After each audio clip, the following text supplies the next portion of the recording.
स्त्री सुद्धा आहे, ती एक उद्दाम राजा दाखवतीये, ती एक वीर राजा दाखवतीये. ओके.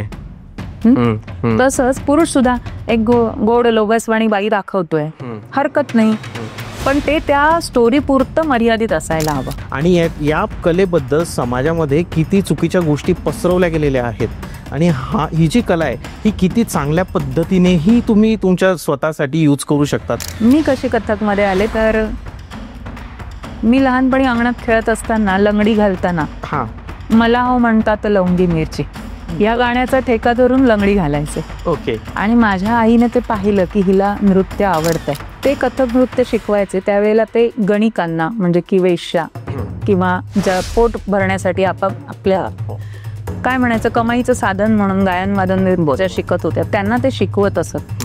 पण त्यांना असं वाटलं की हे कला आहे, मग ती आपल्या मुलींनी का नाही करायची. गैरसमज आहेत लोकांचे की कथक करायला लागल्यानंतर किंवा कुठलाही डान्स फॉर्म करायला लागल्यानंतर माझा मुलगा मुलीसारखं वागेल की काय, या भीतीने आई वडील नाही पाठवत. बरोबर आहे. पण असं मुळीच नाही आहे. ती एक कला आहे. बायल्या का म्हणणार, कारण तो बाईसारखा वागत राहतो म्हणून. बरोबर. नाचा का म्हणणार, तर तो कुठल्या तरी एका ग्रुपमध्ये जाऊन नाचतोय म्हणून. म्हणजे की पूर्वी लावण्यांमध्ये एक नाचा असायचा, हो, ते एक पात्र झालं ऍक्च्युली की बाई बाई बाई बाई करतो तो येतो. आता गौतमी पाटील यांचं जर आपण एक्झाम्पल घेतलं तर त्या जे करतात त्याला काय म्हणतात आणि लावणीला काय म्हणतात आणि कथ्थक यातला मला जरा थोडं डिफरन्स सांगा ना मॅम. काय चित्रपटांमुळे अशा नृत्यांचा एक चुकीचा समज पसरला गेला. म्हणजे मी जेवढं बघितलंय लहानपणापासून तर लावणी पण म्हणजे असं दाखवलं गेलेलं आहे आपल्या चित्रपटांमध्ये की लावणीचं नृत्य चालू असतं आणि मग गावातले लोक दारू पित असतात खाली आणि मग ते त्या स्त्रियांना डिवचत असतात किंवा कमेंट करत असतात आणि ते गाणं फेमस होऊन जातं. त्यामुळे या गोष्टींकडे बघण्याचा दृष्टिकोन चुकीचा होऊन गेला. ना दिनदिन्ना ना दिनदिन्ना ना तिम तिन्ना त्रक दिनदिन्ना ना दिनदिन्ना ना दिनदिन्ना ना तिम तिन्ना त्रक दिनदिन्ना ता ताव थुंगा थुंगा ता तकिट थुंगा थुंगा ता तकिट दिकिट तक दग दग दग दग दग दग दग दग दग दग दग दग दग दग दग दग दग थुंग ता थुंग दा तक दिग तक. Hello guys and welcome to banter with Chetan. मित्रांनो, आज आपल्यासोबत आहे मानसी अत्रे ताई. ताई नमस्ते. नमस्कार. श्री स्वामी समर्थ. श्री स्वामी समर्थ. मानसी ताई या एक कथ्थक गुरु आहेत आणि भरपूर वेळा आपल्याला असा प्रश्न पडतो की आपलं जे बेबी असतं, आपली मुलगी असते किंवा आपला मुलगा असतो, तर आपण त्याला म्हणतो की याला मला डान्सचा क्लास लावायचा आहे, तर बायको म्हणते लावायचा आहे आणि नवरा म्हणतो नाही लावायचा आहे. त्याच्या मागे त्यांचे रिझन्स वेगवेगळे असू शकतात.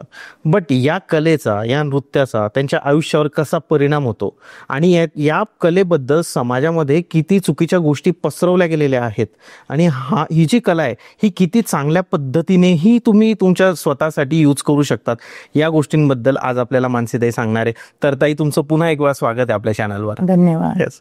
तर तुमच्याबद्दल जर विचारायचं झालं तर कथ्थक नृत्य, कथ्थक कला यात तुम्ही कशा आल्या? पहिल्यांदा आधी कथ्थक म्हणजे काय ते सांगते. बरं. ओके.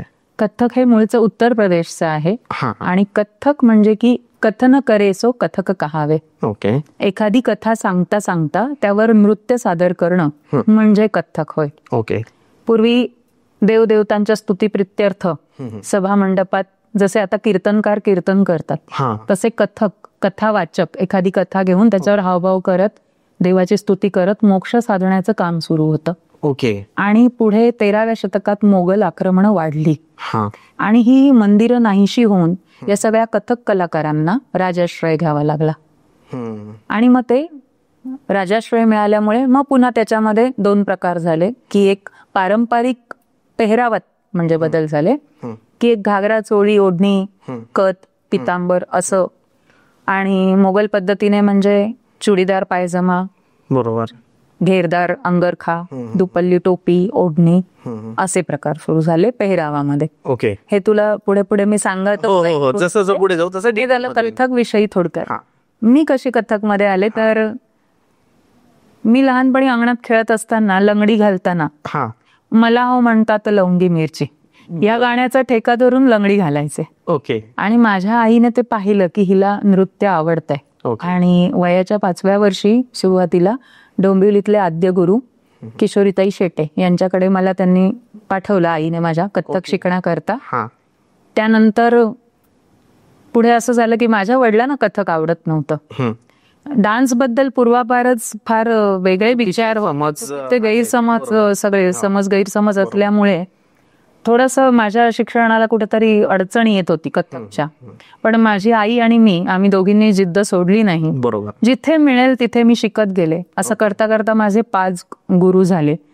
पहिल्या तर किशोरीताई, आदरणीय किशोरीताई शेटे, दुसऱ्या ज्योत्स्नाताई पाटील, तिसऱ्या चारुताई गोरे, चौथ्या आदरणीय ज्योतिताई शिधये, आणि आता मी ज्यांच्याकडे पारंपरिक चिजा शिकते त्या आदरणीय जयंती मालाजी मिश्र, ज्या कथक सम्राज्ञी सितारा देवीजी यांची कन्या म्हणून ओळखल्या जातात, आणि गोपीजींची मावशीची मुलगी. ओके. तर असा तुमचा एक प्रवास होता की म्हणजे वडील जे होते त्यांना थोडा अपोज होता या गोष्टीबद्दल, आणि त्याच्यानंतर मग मम्मीने तुमच्या म्हणजे आईंनी तुमच्या बघितलं की तुम्ही म्हणजे तुम्हाला जमतंय ती कला, तर मग त्यांनी थोडं प्रोत्साहन दिलं तुम्हाला, आणि मग तुम्ही याच्यात आल्या आणि हळूहळू करत पूर्ण शिकल्या. मॅम, जर कथ्थक बद्दल जर बघायला गेलं तर ऑफ द कॅमेरा बोलत असताना तुम्ही मला एक स्टोरी सांगितली होती की आधी पुरुष प्रधान ही एक कला होती आणि नंतर मग ती स्त्रिया पण ते करायला लागल्या. तर मला ते जाणून घ्यायचं की ते कसं ट्रान्सफॉर्मेशन आलं. नक्की.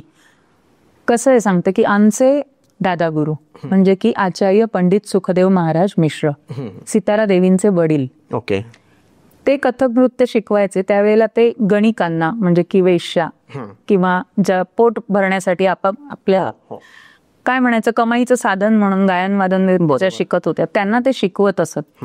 पण त्यांना असं वाटलं की हे कला आहे, मग ती आपल्या मुलींनी का नाही करायची. आणि मग त्यांनी स्वतःच्याही 3 मुलींना म्हणजे अलकनंदाजी, ताराजी आणि सिताराजी या तिघींनाही त्यांनी ती कला शिकवली. आणि पूर्वी पुरुषच कथक करायचे, पुरुषच कथक गुरु होते, त्यांच्याकडूनच मग नंतर पुढे बायका शिकायला लागल्या. आणि मग आता पूर्णपणे म्हणजे 99% बायकाच कथक करतात. पुरुष फार रेअर या फील्डकडे येतात, कथककडे. त्यामागचं पण सांगते काय आहे की गैरसमज आहेत लोकांचे की कथक करायला लागल्यानंतर किंवा कुठलाही डान्स फॉर्म करायला लागल्यानंतर माझा मुलगा मुलीसारखं वागेल की काय, या भीतीने आई वडील नाही पाठवत. बरोबर आहे. पण असं मुळीच नाहीये. ती एक कला आहे. बरोबर. जसं आपण नाटक करताना एखादं पात्र सादर करतो, ते काही आपण स्वतः नसतो, पण ते आपण स्वतः जगतो तेव्हाच ते चांगलं प्रेझेंट करतो. मग तसंच कथकमध्ये सुद्धा ते तसे हावभाव त्या पात्राप्रमाणे तुम्ही सादर करणं अपेक्षित आहे निश्चितपणे. पण त्यानंतर तुम्ही एक माणूस आहात, एक स्त्री किंवा पुरुष आहात, आणि तुम्हाला तिथे रिटर्न आता येता आलं पाहिजे, त्या कॅरेक्टर मधून बाहेर येता आलं पाहिजे. बरोबर. ते ज्याला जमलं त्याच्याबरोबर हे असं काही होत नाही.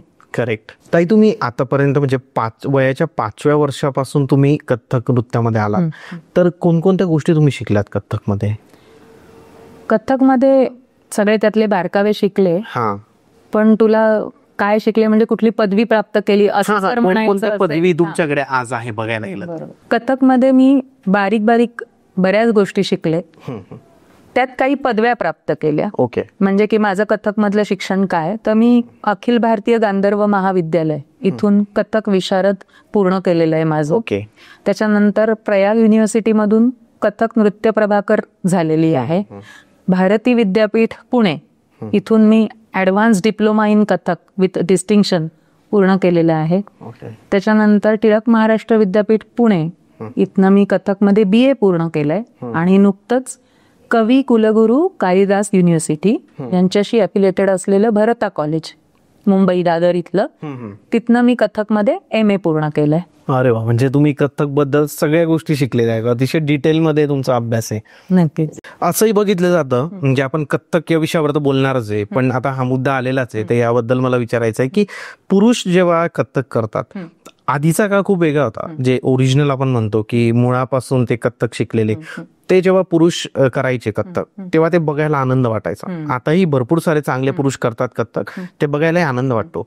बट जे तुम्ही बोललात की जे स्त्रीचे हावभाव असतात, पुरुषाचे पण एक भावभाव त्याच्यात असू शकतात, त्यांनी त्या पद्धतीने जर ती गोष्ट केली तर त्या गोष्टीला चांगलंच महत्व असणार आहे. पण जर एखादा पुरुष स्त्रीचेच हावभाव घेऊन जर कथक करतोय आणि नंतर पण तो ते कंटिन्यू करतोय त्याच्या वागण्या बोलण्यामध्ये, तर मग त्या गोष्टीकडे बघण्याचा दृष्टिकोन चेंज होतो. त्याबद्दल तुमचं काय मत आहे? तेच मी मगाशी म्हणलं की तुम्ही जे कॅरेक्टर प्ले करताय, जे पात्र तुम्ही करताय सादर, त्याच्यातून तुम्हाला बाहेर पडता आलं पाहिजे.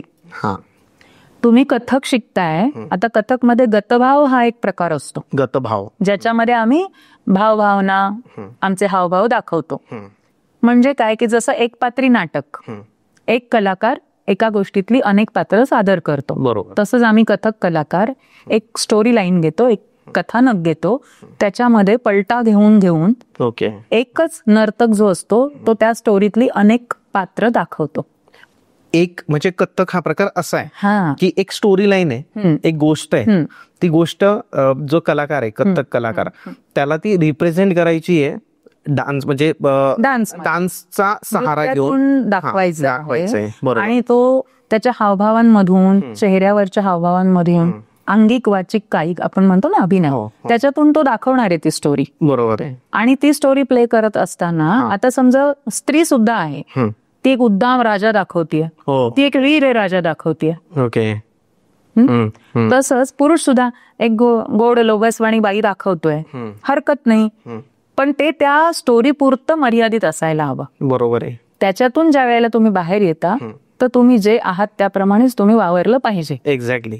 त्याच्यातून जर बाहेर येता आलं नाही तर ते चुकीचं आहे. चुकीचं आहे. मॅम, ज्या पदव्या दिल्या जातात मुलांना, मी असं बघितलंय की 2 नावं ऐकले की हा बायल्या आहे, जो कथ्थक करतो त्या पुरुषांना असं म्हटलं जातं, किंवा म्हणजे तुम्ही जे बोलताय ते की जे कंटिन्यू करतात या गोष्टी, मग बायल्या म्हटलं जातं, नाच्या म्हटलं जातं, असे या 2 वर्ड्स मी ऐकलेले आहे. तर यांमधला फरक काय असेल? कथ्थक नृत्य करणारा कलाकार, नाच आणि बायला जे म्हणतात, हे लोक जे उपदेशून म्हणतात, या गोष्टीमुळे आज कथ्थक पुरुष यायला घाबरतायत याकडे, तर त्याबद्दल तुमचं काय म्हणणं आहे? नाही, हे एक ठेवायची नावं झाली. बायल्या का म्हणणार? कारण तो बाईसारखा वागत राहतो म्हणून. बरोबर. नाचा का म्हणणार? तर तो कुठल्या तरी एका ग्रुपमध्ये जाऊन नाचतोय म्हणून. म्हणजे की पूर्वी लावण्यांमध्ये एक नाचा असायचा, ते एक पात्र झालं ऍक्च्युली, की बाई बाई बाई बाई करतो तो येतो, हे मनोरंजनाचं साधन म्हणून ते एक पात्र उभं केलं जायचं. बरोबर. म्हणजे काही तो तसाच असायचा असं नाही. एक्झॅक्टली. तर तसंच बायकांचे हावभाव देत पुरुष जेव्हा करतात त्यावेळेला त्यांना बायल्या म्हटलं जातं, पण तसं नाहीये. ते तसं नाहीये. ती त्या पात्राची गरज आहे. ते कथानक प्रेझेंट करत असताना ते पात्र दाखवण्यासाठीची ती गरज आहे. बरोबर. म्हणून तो ते करतोय. मग त्यासाठी त्याला बायल्या किंवा नाचा म्हणण्याची गरज नाहीये असं चिडवलं गेलं निश्चितपणे. जेव्हा पूर्वीचे पुरुष गुरु होते, कथक गुरु होते, तर त्यांना म्हटलं गेलं असं, नाचा म्हणा, बायल्या म्हणा, हा बायकांसारखा नाचतो, हा नाचाचे घुंगरू पायात बांधून नाचतो, हे असं झालेलं आहे अनेकांबरोबर. बरोबर आहे. पण ते त्यांनी मनावर घेतलं नाही आणि कथकचा प्रचार प्रसार त्यांनी चालूच ठेवला. त्यांनी लोकांना हे दाखवून दिलं की नाही, कथक खूप वेगळं आहे. आम्ही फक्त त्या कथेपुरतं, ते कॅरेक्टर प्ले करण्यापुरतं त्या पात्रामध्ये शिरतो. आणि मग ते म्हणजे तुम्हाला जर का एक पुरुष बाई म्हणून जेव्हा प्रेझेंटेशन करतोय त्यावेळेला तुम्हाला तो बाईसारखा वाटतोय, तर आम्हाला हा अमान नाही वाटत, आम्हाला ही शाबासकी वाटते प्रेक्षकांकडून. बरोबर. की येस, मी खरा उतरलोय ते पात्र प्रेझेंट करता. बरोबर. खरंच मी राधा वाटलोय, खरंच मी यशोदा वाटलोय, बरोबर, खरंच मी कैकई वाटलोय, मंथरा वाटलोय.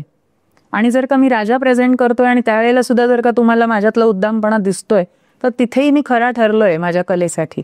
मी माझ्या कलेसाठी 100% वाहून घेतलेलं आहे. बरोबर आहे. असं. करेक्ट. कथकचा जेव्हा विचार करतो याच्यात कोणकोणते प्रकार येतात मॅम? म्हणजे आता जेव्हा आपण बघतो की क्लासिकल डान्स वगैरे हे असं, पण आपली जी ऑडियन्स आहे अख्ख्या महाराष्ट्रातून आज आपल्याला बघते, सामान्य लोक आहे, सगळ्यांना नाही माहिती कथक बद्दल, कारण हा प्रकार सगळीकडे नाही माहिती. कारण जेव्हा आपण एखादा चॅनल लावतो, MTV लावू किंवा एखादं, तर त्याच्यावर आपल्याला बॉलिवूडचे गाणे दिसतात, कथक 10% पण नाही दिसत आजकाल. तर त्या लोकांना समजून घेण्यासाठी तुम्ही काय सांगाल की काय काय प्रकार असतात कथकमध्ये? तुम्ही कथक महाराष्ट्रातल्या मराठी जनतेला कसं समजावाल? कथक मी म्हटलं तसं आधी ते कथावाचक आहे, म्हणूनच ते कथक आहे. कथा सांगणारा तो कथक. आता त्याच्यामध्ये आम्ही जेव्हा प्रेझेंटेशन करतो, प्युअरली कथकचं जेव्हा प्रेझेंटेशन असतं, तर त्यावेळेला सुरुवातीला उठाण, म्हणजे की एक दमदार एंट्री. आपण म्हणतो ना की शीतावरून भाताची परीक्षा, तसं त्या उठांवरनच कळतं की कथक कलाकार किती तयारीच आहे, आता याचं पुढचं प्रेझेंटेशन किती सुंदर होणार आहे. तर उठाण, थाट, आमद. आता थाट म्हणजे काय की एक ढंगदार पोज, की मी सुंदर अशी उभी राहिले, मी नुसती अशी जरी उभी राहिले तरी हा थाट आहे. ओके. हा, ऐटीत उभं राहणं म्हणजे थाट. ओके. मग एखादा तोडा तुकडा नाचून समेवर येऊन खटकन तिथे त्या समेला छानपैकी उभं राहणं म्हणजे थाट. तोडा तुकडा म्हणजे काय, कसं ते रिप्रेझेंट सांगते एक एक एक एक सांगते. ठीक आहे ठीक आहे. थाट, त्यानंतर आमद हा फारसी शब्द आहे, त्याचा अर्थ आहे येणे किंवा प्रवेश करणे. तर आपण उठाण जशी घेतो तसं एखाद्या आमद घेऊन सुद्धा म्हणजे आमदचे बोल घेऊन सुद्धा एखादा नर्तक रंगमंचावर येऊ शकतो. धाती ते धाती ते धाती ते करत तो येऊ शकतो. त्यानंतर असते बाट. बाट म्हणजे की विभाजन, बोलांचं विभाजन. आता ते तत्काराचा प्रकार आहे. तत्कार म्हणजे की आपण जमिनीवर जो पायांनी आघात करतो, पाय जे वाजवले जातात त्याला म्हणायचं तत्कार. त्याचे अनेक प्रकार आहेत. चलन आहे, कायदा आहे, बाट आहे. त्यानंतर तोडे तुकडे सुरू होतात. एखादं कवित्त, एखादं परण, एखादा फरमाईशी तोडा तुकडा आणि मग भाव प्रस्तुती, असं तो एक क्रम असतो. आता तोडा तुकडा म्हणजे काय, तर त्याचे वेगवेगळे प्रकार आहेत. मी मगाशी म्हटलं तसं फरमाईशी, साधा तोडा, चक्रधार तोडा, फरमाईशी तोडा. आता फरमाईशी तोडा म्हणजे काय किंवा फरमाईशी परण म्हणजे काय, बेसिक अर्थ फरमाईश. मी म्हटलं आईला, आई मला आज मॅगी खायचंय, मी ही फरमाईश केली आणि आईने ती पूर्ण केली माझी मागणी, म्हणजे तिने ती फरमाईश पूर्ण केली. आता याच पद्धतीने जेव्हा मी मगाशी म्हटलं सुरुवातीला की कथक नर्तक जेव्हा राजाश्रयाला गेले, ते म्हणले तुमचं हे कथा वगैरे काही हे आम्हाला नको, यात अजून काहीतरी नाविन्य पूर्ण करा. मग ते करत असताना त्यांच्या पदसंचलनातून म्हणजेच की तत्कारातून त्यांनी काहीतरी वेगळं प्रेझेंट केलं किंवा एखादा तोडा तुकडा जो आहे, तर त्या तोड्या, आता जेव्हा आम्ही तोडा प्रेझेंट करतो की नाही, साधा तोडा म्हणजे काय, तर एक बोलांचा समूह जो सुरुवातीपासून शेवटापर्यंत आम्ही म्हणतो आणि जो तिहाईने संपतो. तिहाई म्हणजे काय की भजनात तुम्ही तिया ऐकला असेल, दिन तांग दिन तांग दिन, बरोबर, म्हणजे की कुठल्याही 3 शब्दांनी त्याचा एंड, हा स्वाभाविक अर्थ सामान्य माणसाला कळणारा, तर तशा तिहाईने एंड होतो. चक्रधार तोडा म्हणजे काय, तर एक बोल समूह जो जसाच्या तसा 3दा प्रेझेंट करून समेवर येतो कोणत्याही तालाच्या. तर हे करत असताना तो जो चक्रधार तोडा आहे की नाही, तर त्या चक्रधार तोड्याला सुद्धा एक विशिष्ट पद्धतीची तिहाई लावायची आणि मग त्या तिहाईतला पहिला धा पहिल्या समेवर, दुसरा धा दुसऱ्या समेवर, तिसरा धा तिसऱ्या समेवर, अशा पद्धतीने प्रेझेंटेशन. किंवा कुठल्याही मात्रेला उठून, आता समजा 3 ताल आहे, 3 तालाच्या मात्रा 16 आहेत, तर जरुरी नाहीये की पहिल्या मात्रेपासून 16व्या मात्रेपर्यंत अनेक आवर्तन घेऊन समेवर यायला हवं. कधी कधी 9व्या मात्रेपासून सुद्धा एखादा बोल सुरू होतो, कधी कधी दुसऱ्या तिसऱ्या मात्रेपासून सुद्धा सुरू होतो. तर अशा वेगवेगळ्या फरमाईशी राजांकडून केल्या जायच्या की तुम्ही असं करा तसं करा. त्यांना काही त्यातलं कळत नव्हतं, तुम्ही काय करताय सांगा. मग त्यांना ते सांगायला लागायचं की आम्ही हे असं असं सगळं करतोय, बरोबर, आणि मग ते प्रेझेंट करायचं. या गोष्टींमुळे एक फायदा झाला. बरीच जण या कथ्थकवरती जी अभ्यास करतात ती म्हणतात की मूळ स्वरूप नष्ट झालं, कथ्थकचं मूळ स्वरूप नष्ट झालं. कबूल आहे, पण याचमुळे अनेक रचनांची सुद्धा निर्मिती झाली, नवीन नवीन अनेक बंदिशींची निर्मिती झाली, अनेक नवीन प्रकार लोकांना कळले, फरमाईशी, अमुक तमुक. तर हे असं सगळं असतं. आणि भाव प्रस्तुतीमध्ये एखादी ठुमरी किंवा एखादा गीत प्रकार, आता मी मगाशी म्हटलं तसं उठाण थाट आमद, याच्याही आधी एखाद्या देवतेची स्तुती सादर केली जाते. जसं आपण देवाचं म्हणताना सुरुवातीला श्री गणेशाय नमः असं म्हणतो किंवा आधी गणपतीची आरती म्हणतो आणि मग बाकीच्या आरत्या आणि मग गालीन लोटांगणाने अंत. एक्झॅक्ट आपण एखाद्या देवदेवतेची स्तुती सुरुवातीला करतो, मग ती कोणी असेल, राधाकृष्ण असतील, शिवपार्वती असतील, सरस्वती वंदना असेल, विष्णू वंदना असेल, त्यानंतर हे उठाण थाट आमद सगळं, आणि एंड म्हणजे की भाव प्रस्तुती, गालीन लोटांगण थोडक्यात. बरोबर बरोबर. मग त्या भाव प्रस्तुतीमध्ये काय, तर एखादी नायिका सादर करतो. कथकमध्ये अनेक वैविध्यपूर्ण अंग आहेत, बरोबर आहे. कथक हे असं एका मिनिटात एका दिवसात सांगण्यासारखी गोष्ट नाही आहे. त्याच्या प्रत्येक अंगावरती PhD करणारी लोक आहेत. तिहाई सारख्या छोट्या गोष्टीवरती सुद्धा डॉक्टरेट केलेली लोक आहेत. भाव प्रस्तुतीवरती सुद्धा डॉक्टरेट केलेली लोक आहेत. वेगवेगळ्या बंदिशी कशा तयार करायच्या, फरमाईशी, त्याच्यावरती सुद्धा अभ्यास करणारी माणसं आहेत. तर असं सगळं डीप शास्त्र आहे, खूप डीप शास्त्रच म्हणावं लागेल. कला तर ती सादर केल्यावर होते, पण त्याच्या आधीचं सायन्स शास्त्र वेगळं, एक तो अभ्यास आहे, गाढा अभ्यास आहे तो, बरोबर आहे. आणि ज्याला त्याची आवड निर्माण होते त्याला ते व्यसनच लागतं असं म्हटलंच तरी चालेल, बरोबर. म्हणजे मी आज वयाच्या 5व्या वर्षीपासून शिकते, मी आजही शिकतेय, करेक्ट. मी आजही विद्यार्थी अवस्थेतच आहे. मी जरी कथक गुरु असले तरी मी अजूनही शिकते. आशिष पाटील एक कथ्थक करतात, ते म्हणजे चांगलं नाव आहे त्यांचं इंडस्ट्रीमध्ये आज. तर त्यांचा एक पॉडकास्ट मी बघितला होता, तर त्यात ते बोलले होते की मला मरण असं हवंय की माझ्या पायात घुंगरू आहे आणि मी स्टेजवर नृत्य करतोय आणि तेव्हाच मी धापकन पडलो पाहिजे, असा मला मृत्यू हवा आहे. म्हणजे इतकं तुम्ही जे बोलल्या व्यसन आहे ते, इतकं लोकांना त्यासाठी पॅशन आहे. निश्चित. आणि सगळ्याच कलाकारांची अशी इच्छा आहे. ओके. जसं नाटकातला एखादा कलाकार म्हणतो की मी तो डायलॉग म्हणता तिथेच मला मरण यावं, त्या भूमीवरतीच मला देवाने निरोप द्यावा, बरोबर, की तू चल म्हणावं. तसंच आम्ही सुद्धा म्हणतो. बरोबर. इव्हन आमच्या ज्येष्ठ गुरु ज्या आहेत रोहिणी भाटे, त्या तर नेहमी म्हणायच्या, आदरणीय रोहिणी भाटे, की मला मरण असं हवंय की मी स्टेजवरती नृत्य करत असेन आणि जसं कमळात भुंग्याला माहितीये मी अडकून मरणार आहे, परी सुद्धा तो तिथे येतो, त्या पाकळ्या मिटल्या जातात आणि त्याला मृत्यू येतो. अगदी तसंच माझ्या बाबतीत घडावं की मी रंगमंचावरती प्रेझेंट माझं करत असताना, नृत्य सादर करत असतानाच माझा अखेरचा श्वास माझा तिथेच थांबावा असं. बरोबर. तर हे असं सगळ्या कलाकारांना, ज्यांनी वाहून घेतलंय त्यांना सगळ्यांनाच निश्चितपणे वाटतं की असंच रंगमंचावरच माझं मरण यायला, रंगमंच हेच त्यांचं आयुष्य होऊन जातं. बरोबर आहे. आणि म्हणूनच त्यांना ते तसं वाटतं. बरोबर. आजकाल जेव्हा मी इंट्रोडक्शन मध्ये पण बोललो की आईचं म्हणणं असतं की माझ्या मुलीने नृत्य करावं, माझ्या मुलीला मी डान्स शिकवते. आजकाल डान्स भरपूर प्रकारचे आहेत, बट त्याचं मूळ कथ्थक आहे का मॅम, की कथ्थक शिकलेला व्यक्ती हा सगळं काही डान्स करू शकतो, कोणत्याही प्रकारचं नृत्य तो करू शकतो? तर असं का, इतकं काय शिकवलं जातं कथ्थक मध्ये, इतकं काय आहे त्याच्यामध्ये की कोणत्याही प्रकारचा डान्स जगातला तो व्यक्ती करू शकतो ज्याला कथ्थक? निश्चितपणे. म्हणजे फक्त मी कथक गुरु आहे म्हणून मी कथकचं कौतुक नाही करणार, पण कथक मधले हस्तक आहेत, ज्याला एक शास्त्र आहे, शिस्त आहे, त्याच्यानंतर पदसंचलन आहे, गिरक्या आहेत, भ्रमरी ज्याला आम्ही म्हणतो, तर या सगळ्याचा हावभाव आहेत. आणि तू कुठलेही कथक गुरु बघ, येता जाताना रस्त्याने किंवा त्यांच्याशी बोलताना तुला त्यांच्याकडे बघून असं अजिबात वाटणार नाही हे कोणी डान्सर आहेत. हे इतकं साधं आमचं कथक आहे. बरोबर. ते अगदी मग असं बोलून वगैरे बोलण्याची काहीच गरज नाहीये. नॉर्मली बोललं तरी कळते की हे कथक गुरु आहेत म्हणून. तर कथक तुम्ही एकदा शिकलात की नाही की ते ताल लयीत एकतर तुम्हाला उत्तम बांधतं. अतिशय साधेपणाने करायचं असं ते कथक आहे, खूप सुंदर. ते शिकल्यानंतर तुम्ही कुठलाही डान्स फॉर्म खरंच शिकू शकता.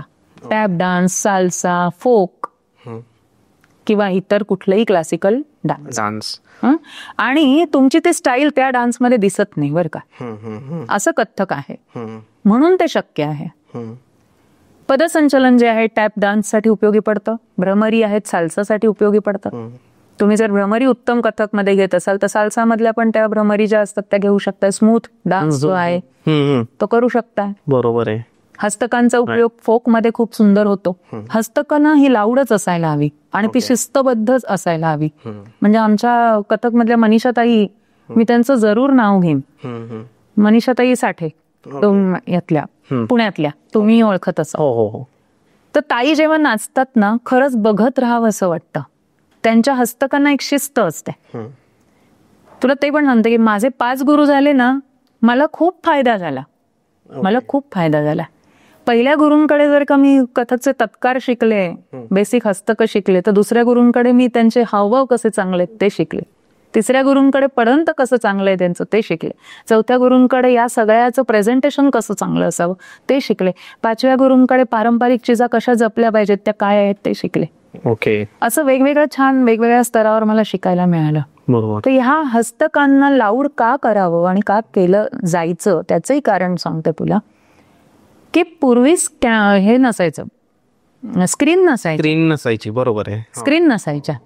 आता एवढ्या हजारो माणसांसमोर प्रेझेंटेशन द्यायचंय, बरोबर, आणि तो कलाकार एकटा तिथे स्टेजवर नाचतोय, त्याचे एक्सप्रेशन शेवटपर्यंत पोहोचायला हवेत. म्हणून मग त्या भुवया अशा मोठ्या रंगवल्या जायच्या, जेणेकरून जेव्हा भाव संचलन वगैरे केलं जायचं तर ते शेवटपर्यंत दिसावं. बरोबर. हस्तकांना सुद्धा शिस्त का पाहिजे की काय केलं हे दिसलं पाहिजे. तिथले तिथे असं गुळूगुळू केलं तर कसं कळणार नाही. ते जर उत्तम पद्धतीने ते हस्तक केले तरच ते सुंदर दिसणार आहे. बरोबर. आणि म्हणून तो लाऊड असायला पाहिजे डान्स असं. आता तू मुलाखती घेतोस, तुझ्याकडे अनेक कलाकार येतात, प्रत्यक्ष स्टेजवरचं प्रेझेंटेशन आणि कॅमेरा समोरचं प्रेझेंटेशन यात फरक आहे. ओके. कॅमेराच्या समोर तुम्हाला एका चौकटीत बांधलं जातं आणि त्याच्यातच तुम्हाला करायचं. आणि याच्या विरुद्ध रंगमंचावरती रंगमंचाचा एक एक कोपरा तुम्हाला वापरायचा आहे आणि स्वतःला प्रेझेंट करायचंय. बरोबर आहे. म्हणजे की मोकळं मैदान दिलंय, बागड आता किती बागडतोस ते. असं खूप सुंदर आहे नृत्य. बरोबर आहे. याचे प्रयोग होतात मॅम. आपण बघितलंय की एक म्हणजे वर्कशॉप ज्याला आपण म्हणू शकतो की कथ्थकचं वर्कशॉप, तर ती काय प्रोसेस आहे, त्याच्यात काय असतं ऍक्च्युअली, म्हणजे काय शिकवलं जातं वर्कशॉप मध्ये? वर्कशॉप हा काय प्रकारे सांगतो तुला. तू जसं म्हणलास की कथक बद्दल काही समज गैरसमज आहे, तर त्याप्रमाणे एक तर जाहिरात करण्यासाठी सुरुवातीला हे एक माध्यम असायचं की गावोगावी जायचं, त्या कथकची कार्यशाळा अरेंज करायची. ओके. मग तिथे काही जण येणार शिकायला, ते विचारणार काय आहे कथक, जसं तू विचारलंस. मग ते जे गुरु आहेत ते कथक बद्दल समजून सांगणार. ओके. आता ही बेसिक झाली क्रिया कार्यशाळेची. Right right. आता ज्या कार्यशाळा होतात, आता लोक बरीच जागरूक आहेत. युट्यूबवरती, गुगलवरती त्यांना कथक म्हणजे काय माहिती आहे. आता काय येतात लोक कार्यशाळेला, तर ज्या पारंपरिक चीजा आहेत, ज्या कदाचित त्यांच्या गुरुकडून त्यांनी शिकलेल्या नसतील, किंवा आता घराणेशाही आहे, घराणी आहेत वेगवेगळी कथकमध्ये, जयपूर घराणं, लखनौ घराणं, बनारस घराणं, नवीन एक आहे जे रायगड घराणं, चौथं घराणं उत्पन्न झालं. तर या प्रत्येकाची स्टाईल काय आहे ही तर बघितली पाहिजे ना. जसं लेक माहेरी असते, ती आमटीला फोडणी घालते, मोहरी, हिंग, हळद, कढीपत्ता, फलाणा फलाणा घालून ती आमटी तयार करते. राईट. ती जेव्हा सासूच्या हाताखाली राबायला लागते, तिची पद्धत थोडीशी निराळी असते. मग ती काय जाणून घ्यायला हवी. एक्झॅक्टली हे तसंच आहे वर्कशॉप, की कार्यशाळेत तुम्ही आल्यामुळे काय होतं की अगदी सबंध वेळ तुम्हाला नाही देता येत आहे ती स्टाईल शिकण्याकरता, पण निदान बाकीचे गुरु कसं प्रेझेंट करतात स्वतःला, बाकीचे गुरु नेमकं त्यांची काय स्टाईल आहे प्रेझेंट करण्याची, ही शिकायला मिळावी, पारंपरिक चिजा शिकायला मिळाव्या, म्हणून कार्यशाळा. बरोबर. किंवा एक कथकची ओळख पटवून देणारी कार्यशाळा अशी ती असते. बरोबर. आणि ती घेतली गेली पाहिजे असं मला वाटतं. ओके. आता जेव्हा तुमच्याबद्दल मी रिसर्च केला, तर मला असं कळलं की हजारो मुलांना तुम्ही आजपर्यंत कथ्थक शिकवलेलं आहे. तर आज जर बघायला गेलं तर मॅम कुठे कुठे तुमचं सगळं आहे, म्हणजे कुठे कुठे तुमच्या हे कार्यशाळा होतात किंवा जो तुम्ही क्लास घेतात, तर तो कोणत्या कोणत्या ठिकाणी होतो ऍक्च्युली? माझी कला नृत्य कला मंदिर ही 1999 साली 14 जानेवारी 1999 साली मी सुरू केली. आणि सुरुवातीला मी त्याच्याकडे एक अर्निंगचं साधन म्हणून पाहिलं, कारण मी स्वतः 8वीच्या वेकेशन पासून जॉब करते, मिळेल ते काम करत गेले मी. आणि त्या दरम्यान मला असं वाटलं झटकन मला अर्निंगचं साधन काय आहे माझ्याजवळ, तर माझं कथक आहे. मग मी 2 मुलींना घेऊन शिकवायला सुरुवात केली, 2 मुली 4 मुली. त्यांना शिकवता शिकवता मलाही शिकायला मिळालं. त्याचा निश्चितपणे माझ्या कलेसाठी सुद्धा मला फायदा झाला. जेव्हा मी त्यांना सांगायचे असे हस्तक करा, अशा भ्रमरी घ्या, असे उभे राहा, असं प्रेझेंट करा, असे एक्सप्रेशन द्या, तेव्हा त्याच्यातून मीही शिकत होते. बरोबर. हे असं करता करता आज माझ्या 9 शाखा आहेत. म्हणजे की डोंबिवलीत 5, एकट्या डोंबिवलीमध्ये 5, 2015 पासून नेरळमध्ये 1 शाखा आहे. त्यानंतर 2019 मध्ये मी जॉब पण केलाय 24 वर्ष. तर 2019 मध्ये मी तो जॉब सोडला जूनमध्ये आणि बाहेरच्या शाखा सगळ्या वाढवल्या. डोंबिवली बाहेरच्या कुठे कुठे तर नेरळ, अंबरनाथ, सानपाडा, ठाणा. आता फेब्रुवारीपासून म्हणजे 2025च्या फेब्रुवारीपासून बदलापूरमध्ये सुरू केली आहे. अशा 9च्या 9 ठिकाणी मी स्वतः शिकवते.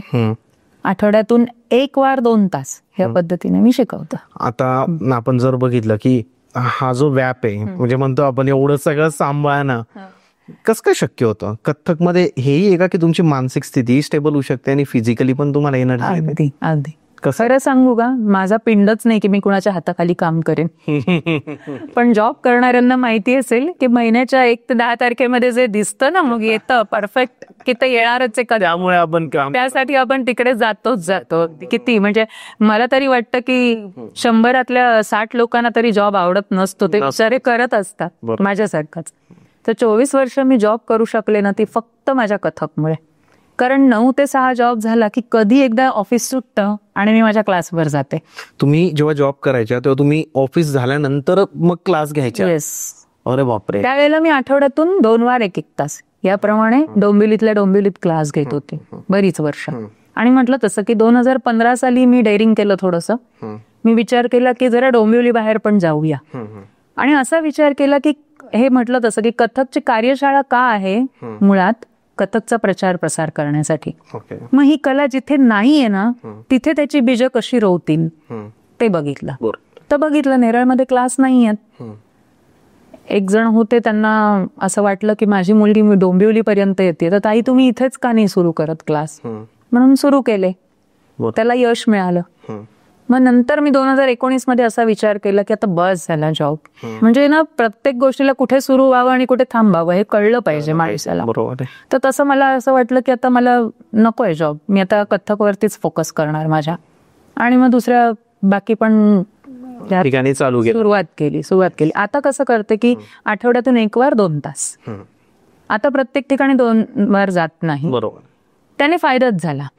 काय व्हायचं की पूर्वी 1-1 तास क्लास ना तर मुली येण्या जाण्यात आणि त्या शाळेतून किंवा कुठून दमून भागून आल्यात म्हणून 10 मिनिटं ब्रेक देण्यातच वेळ जायचा. बरोबर आहे.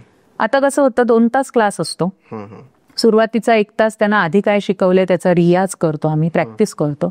त्यानंतर एक 10-15 मिनिटं जरी ब्रेक दिला तरी नंतर नवीन थेअरी आणि प्रॅक्टिकल नवीन शिकून त्या निघतात. ओके. बरं, त्यांना असा ऑप्शन दिलेला आहे 9च्या 9 ब्रांच मध्ये रोज आलात तरी मला चालणार आहे. त्याच फी मध्ये तुम्ही 9 ठिकाणी रोज येऊ शकता, वेगवेगळ्या ठिकाणी. बरोबर आहे. आता ज्यांना जितकं करायचंय तो तितकं करायचं. बरोबर. आपण सगळं देते असं ते किती घ्यायचं तुमच्यावर आहे. तुम्ही तुमची भूक वाढवा. आज अंबरनाथ मध्ये येते ताई, उद्या बदलापूरला असतो क्लास, मी येऊ का? हो ये. बरोबर. मला चालणार आहे, फी तितकीच. बरोबर. त्याचे काही एक्स्ट्रा चार्जेस नाही. मला उलट आवडेल, मग मी अशा विद्यार्थिनीवरती मेहनत जास्त देईन. बरोबर की हो तिची भूक मोठी आहे, तिला अजून काय काय काय काय शिकवायला हवं. बरोबर. असं याच्यातून जे आपण कथ्थक म्हणतो, आता कथ्थक बद्दल लोकांना माहिती मिळाली. अर्निंग सोर्सेस कसे कसे होऊ शकतात? म्हणजे एखादा व्यक्ती जर एखादी मुलगा किंवा एखादी मुलगी कथ्थक नृत्य शिकली, कथ्थक कला शिकली, तर लाईफ टाईम मध्ये त्याला त्याच्या अर्निंग सोर्सेस मध्ये कुठे कुठे प्रॉफिट होऊ शकतो, कसं तो अर्न करू शकतो? सुरुवातीला तर मी म्हटलं तसं की कथ्थक नृत्य शिक्षक म्हणून तुम्ही क्लास सुरू करू शकता. हे मी क्लासेस घेते तसे क्लासेस घेऊ शकता. दुसरा ऑप्शन आहे, तुम्ही हल्ली शाळेमध्ये अदर ऍक्टिव्हिटीज असतात, गायन वादन नृत्य, तर तिथे तुम्ही नृत्य शिक्षक म्हणून काम करू शकता. तिसरं की एखाद्या डान्स डिरेक्टरच्या हाताखाली सुरुवातीला तुम्ही एक असिस्टंट म्हणून काम करू शकता आणि नंतर स्वतः नृत्य दिग्दर्शक म्हणून काम करू शकता. बरोबर आहे. हो, राईट. आणि स्वतःचे शोज करून सुद्धा अर्निंग होतं. Right right right. बरोबर. मल्टिपल आहेत आणि इंडस्ट्रीमध्ये जाण्याचा पण एक चांगला मार्ग याच्यातून मूवीज मध्ये नक्कीच आहे. तुम्ही जजेस म्हणून काम करू शकता. आता जसं अखिल भारतीय गांधर्व महाविद्यालय आहे, भारती विद्यापीठ आहे, टिळक महाराष्ट्र विद्यापीठ आहे, अशा अनेक युनिव्हर्सिटीज मधून, नालंदा आहे, जिथे गायनवादन नृत्याच्या परीक्षा होतात. ओके. तर तिकडे सुद्धा परीक्षक म्हणून हे सगळेजण काम बघू शकतात. बरोबर आहे. म्हणजे त्यांचं कथक कुठे थांबत नाही किंवा कुठलीही शिकलेली कला ही वाया नाही जात अजिबात. बरोबर. ते त्यांचे शोज वगैरे करू शकतात. बरोबर. आपण जेव्हा बघतो आज की लावणी एक प्रकार येतो, कथ्थक पण प्रकार येतो. आता गौतमी पाटील यांचं जर आपण एक्झाम्पल घेतलं तर त्या जे करतात त्याला काय म्हणतात आणि लावणीला काय म्हणतात आणि कथ्थक यातला मला जरा थोडं डिफरन्स सांगा ना मॅम, काय आहे? एक तर मी गौतमी पाटील यांचं नृत्य पाहिलेलं नाही आहे. ओके. त्या लावणी सादर करतात एवढं मला फक्त माहिती आहे. पण लावणी आणि कथक या दोन्ही गोष्टी वेगळ्या आहेत. ओके. लावणी वेगळी, कथ्थक लावणी वेगळी आहे, कथ्थक वेगळं आहे. ओके. कथ्थक हे मी म्हटलं तसं कथावाचक नृत्य आहे आणि लावणी ही प्रियकरासाठी गायली जाते. ओके. लावणी प्रेयसी प्रियकराची वाट बघतीये आणि ती सादर केली जाते. बरोबर. त्याच्यामध्ये पण अनेक प्रकार आहेत. छक्कडची लावणी, बैठकीची लावणी, असे अनेक 5-6 प्रकार आहेत त्यात. पण मी जितकं ऐकलंय तर मी पाहिलेत त्या सुरेखा पुणेकर यांची पाहिलेली आहे किंवा इतर ज्या लावणी सम्राज्ञी आहेत त्यांची पाहिलेली आहे. तर त्या पारंपरिक लावण्या मी बघितलेल्या आहेत. एक झालेलं आहे हल्ली जसं बॉली कथक हा प्रकार आलाय. बॉली कथक म्हणजे ते मला माहित नव्हतंच. जेव्हा मुली माझ्याकडे येतात ऍडमिशनला तेव्हा पालक काहीतरी बडबडतात म्हणून मग मी सर्च केलं की बाबा हे काय आहे. बरोबर. तर कथक म्हणजे आम्ही जे करतो ते कथक, आणि बॉली कथक म्हणजे की बॉलिवूडच्या गाण्यांचा थोडासा भाग त्यात ऍड करून केलं गेलेलं त्या रिदमवरचं कथक. कथक, हा, असंही बरेच जण सादर करतात. बरोबर आहे. मग तसंच बॉली लावणी पाहिलंय मी, की बॉली लावणी पण असते, तर मे बी तसं पण काही जण प्रेझेंट करत असतील. ओके ओके ओके, बरोबर आहे. पण जो तो, खरं सांगू का, आपल्या अर्निंगचं साधन म्हणून त्याकडे बघतोय आणि नवीन नवीन काहीतरी शोध निर्माण होत आहेत. माझं म्हणणं एकच राहील, हे सगळं करत असताना त्याचं जे मूळ स्वरूप आहे ना, ते कुठेतरी बिघडू देऊ नये कोणी. बरोबर आहे. असं येस, एक डायलॉग होता, बाई वाड्यावर या, न्यू फुलेंचा डायलॉग होता. त्या गोष्टीमुळे पण या नृत्यांकडे चुकीच्या पद्धतीने पाहिलं गेलं, असं नाही वाटत का तुम्हाला? खरंय खरंय. आता त्याच्याकडे जोक म्हणून पाहिलं जातं, बरीच रील्स पण बनतात. न्यू फुले एक मोठे ऍक्टर होते. आता ते काही स्वतः त्यांनी इन्व्हेंट केलेला डायलॉग नव्हता, डिरेक्टरने दिलेला डायलॉग, लेखक जे असतील त्यांनी दिलेला तो डायलॉग, त्यांनी म्हटला तो डायलॉग फेमस झाला, बट त्याच्यामुळे थोडं नुकसानही झालेलं आहे असं मला वाटतं. कसं सांगते, पूर्वीच्या शिक्षणामध्ये फरक पडला त्यामुळे. म्हणजे की आमची पिढी जेव्हा शिकत होती किंवा आमच्या आधीची पिढी जी शिकली, तेव्हा मुलींना नृत्य शिकवलं जात नव्हतं. की नाही काय डान्स शिकून काय करायचंय, माडीवर जायचंय, अक्षरशः असं विचारायचे आई वडील. किंवा माझ्या 100 पिढ्यात कुणी चाळ बांधलेले नाहीत पायात, तू नृत्य करायचं नाही. याचं कारण पिक्चर मधून त्या लावणीचं किंवा त्या नृत्याचं स्वरूप फार विचित्र दाखवलं गेलं, म्हणून त्यांचा बघण्याचा उद्देश जो आहे ना, तो वेगळा झाला. पण जेव्हा कथकला म्हण किंवा कुठल्याही नृत्य प्रकाराला तुम्ही जवळून बघता, म्हणजे की असं म्हणतात ना, संगतीत राहिल्याशिवाय आणि पंक्तीत बसल्याशिवाय स्वभाव कळत नाही. बरोबर आहे. तसं प्रत्येक नृत्य प्रकार किंवा कुठलीही कला किंवा कुठलीही गोष्ट ही त्याच्याबरोबर जास्त वेळ तुम्ही घालवल्याशिवाय तुम्हाला कळत नाही ते कसं आहे. त्याच्यामुळे समज गैरसमज करून घेऊन उगीच काहीतरी त्याबद्दल बोलण्यापेक्षा न बोललेलं बेटर. बरोबर आहे. चित्रपटांमुळे अशा नृत्यांचा एक चुकीचा समज पसरला गेला. म्हणजे मी जेवढं बघितलंय लहानपणापासून, तर लावणी पण म्हणजे असं दाखवलं गेलेलं आहे आपल्या चित्रपटांमध्ये की लावणीचं नृत्य चालू असतं आणि मग गावातले लोक दारू पित असतात खाली, आणि मग ते त्या स्त्रियांना डिवचत असतात किंवा कमेंट करत असतात आणि ते गाणं फेमस होऊन जातं. त्यामुळे या गोष्टींकडे बघण्याचा दृष्टिकोन चुकीचा होऊन गेला. ऍक्च्युली या गोष्टी जर थोडंसं डिरेक्टर लोकांनी, प्रोड्युसर लोकांनी पण त्याला जर थोडा आळा आणला असता की नाही हे असं नको दाखवायला, TRP साठी तर आजकाल सगळं चालतं, बट त्याच्यामुळे नुकसान झालं असं तरी मला वाटतं. तर तुमचं मत काय यावर? नुकसान झालं किंवा ती काळाची गरज म्हणून त्यांनी तसं करत गेले, पण मूळ लावणी सुद्धा तशी नाहीये बरं का. ज्या पण लावणी सम्राज्ञी असतात त्या अंगभर साडी नेसून, अंगभर दागदागिने घालून छान प्रेझेंट करतात. बरोबर बोलला तुम्ही. कुठेही त्या अंग विक्षेप करत नाहीत. सुरेखा पुणेकरच त्यांचं उदाहरण, किती सुंदर ते आहे. ठसठशीत कुंकू लावून, छान आंबाडा मोठा गजरा, हातभर बांगड्या, दागिने, छान जरी काठाची साडी, म्हणजे की खूप सुंदर प्रेझेंटेशन असतं लावणीचं सुद्धा.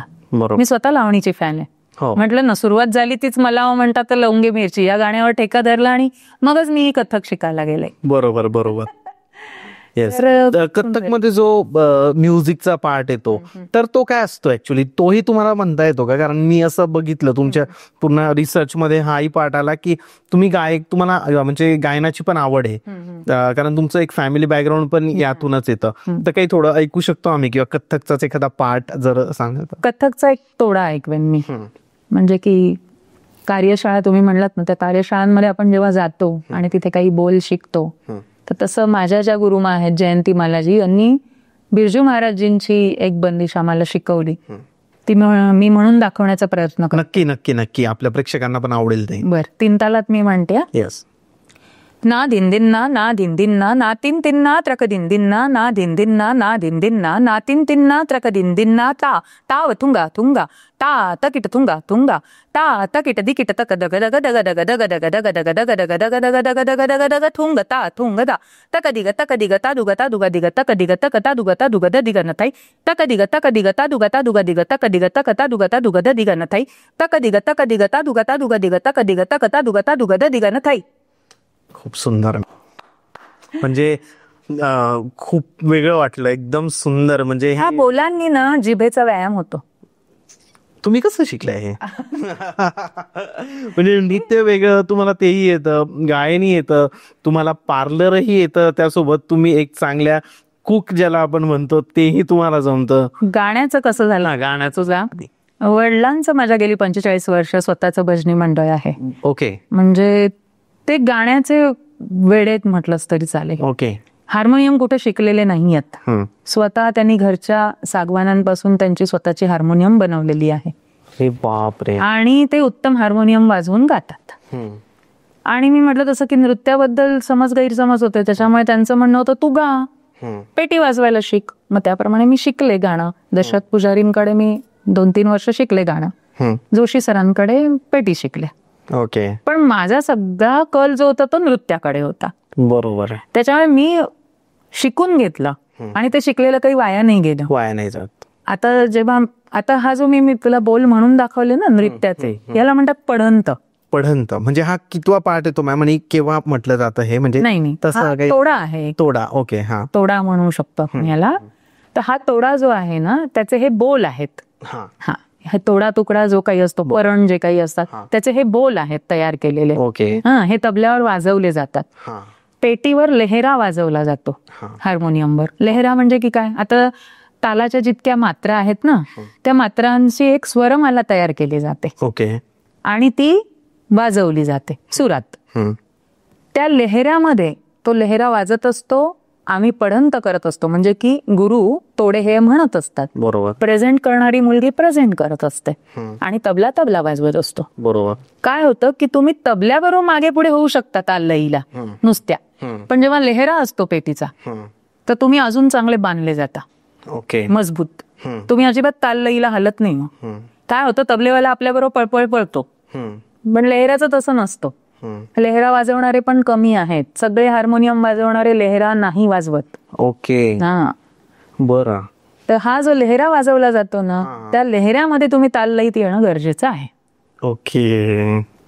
कारण जेव्हा फास्ट बोल असतात आणि आम्ही ते प्रेझेंट करायला लागतो, खूपदा असं होतं की तबलेवाले आमच्या बरोबर सुरू होतात, फास्ट होऊन जातात ते एका क्षणाला. पण लेहरा असतो बाजूला, मग तो त्यांना कंट्रोल करतो. ताल लईचं जे बंधन येते ते लेहरा सांभाळतो. बरोबर आहे. तर प्रत्येक वाद्याचं सुद्धा यात तसंच तितकंच महत्वाचं आहे. आणि गाण्याचं म्हणशील तर त्याचा फायदा असा झाला की खूपदा असं होतं लेहरा वाजवणारा नुसता लेहरा वाजवणारा असतो, तो गात नसतो.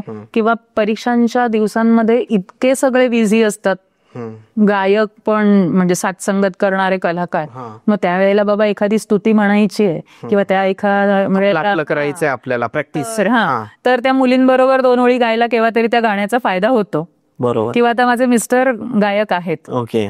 तर केव्हा तरी ते त्यांची प्रॅक्टिस करत असताना बाबा डुएट मध्ये 2 ओळी तू बेसुऱ्या तर बेसुऱ्या म्हण बाई, तर मी म्हणू शकते त्यांच्याबरोबर. मग तुम्ही त्यांच्या सोबतही प्रोग्राम प्रोग्राम नाही प्रोग्राम प्रॅक्टिस करत असता? प्रॅक्टिसला नक्कीच. म्हणजे ते काय कुठला राग गात असतील, एखादं गाणं म्हणत असतील तर त्याचा राग कळतो, कुठल्या रागात गातायत म्हणून. म्हणजे ते ऐकूनच. बरोबर. निश्चितपणे. तर असं थोडका अभ्यास आहे गायनमध्ये नृत्याचा. असं तुम्ही जसं ऐकून ते बोललात की तसं आपण शिकतो, तर जीवन याबद्दल काय सांगाल? तुम्ही जो प्रोग्राम केला तर तुमचं वर्ल्ड रेकॉर्डही आहे त्यामध्ये. ती जर्नी कशी होती? जीवन या हे एक प्रोजेक्ट आहे. हे ऑडिओ व्हिडिओ प्रोजेक्ट आहे. बरोबर. यामध्ये वेगवेगळ्या घराण्याचे 50हून अधिक गुरु आहेत जे तुम्हाला एकाच प्लॅटफॉर्मवरती मिळतात. म्हणजे की त्यांच्याबद्दलची माहिती. आता हे काय सांगते, कथकच्या परीक्षा असतात तर 7 परीक्षा म्हणजे विशारद, 3 परीक्षांपर्यंत प्रॅक्टिकल असतात. ओके. 3ऱ्या परीक्षेला ऑब्जेक्टिव्ह लेखी परीक्षा असते आणि 4थ्या परीक्षेपासून थोडक्यात उत्तर लिहा, व्याख्या लिहा, टिप्पणी लिहा, असं सगळं येतं. तर त्यात जीवनीय म्हणून हा एक क्वेश्चन असतो की कथक गुरूंबद्दल माहिती लिहायची. ओके. आणि त्यात काही ठराविक गुरु आहेत ज्यांची माहिती लिहायला येते. तर आता ह्या कथक गुरूंची माहिती मिळवण्याकरता प्रत्येकाला 200-500 रुपयाचं पुस्तक विकत घेणं कधी कधी परवडत नाही. बरोबर. एका गुरुसाठी. मग आम्ही काय करतो की आम्ही त्या पुस्तकाची, आमच्या जवळ जर पुस्तक असेल तर झेरॉक्स मारून देतो किंवा आम्हाला जी माहिती अवगत आहे, माहिती आहे ती त्यांना सांगतो आणि लिहून घ्यायला सांगतो, मग ते अभ्यास करतात. बरोबर. पण मग हे असं होण्यापेक्षा आणि फक्त सिलेबस पुरते मर्यादित गुरु मुलांना कळण्यापेक्षा मला असं वाटतं पूर्वीच्या कथक गुरूंनी खूप मेहनत घेतली आहे. त्या मानाने मी तर म्हणते आता 1-2% सुद्धा नाही होत आहे. बरोबर आहे.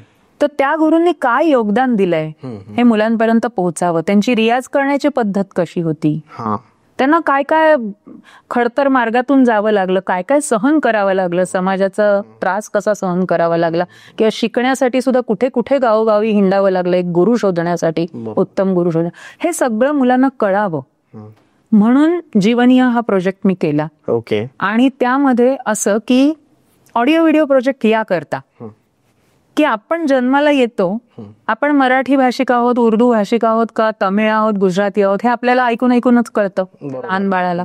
म्हणजे ऐकून आपल्या जास्त लक्षात राहतं आणि ऐकून आपण लवकर जास्त शिकतो. बरोबर. तर म्हणून मुळात ज्या गुरूंची माहिती आपण सांगतो ते कसे दिसतात हे मुलांना कळण्याकरता त्यांचा फोटो आणि त्याच्या मागोमाग माझ्या आवाजात त्यांची माहिती, असा तो ऑडिओ व्हिडिओ प्रोजेक्ट आहे. याचे 8 भाग आहेत मराठी आणि इंग्रजी मधून.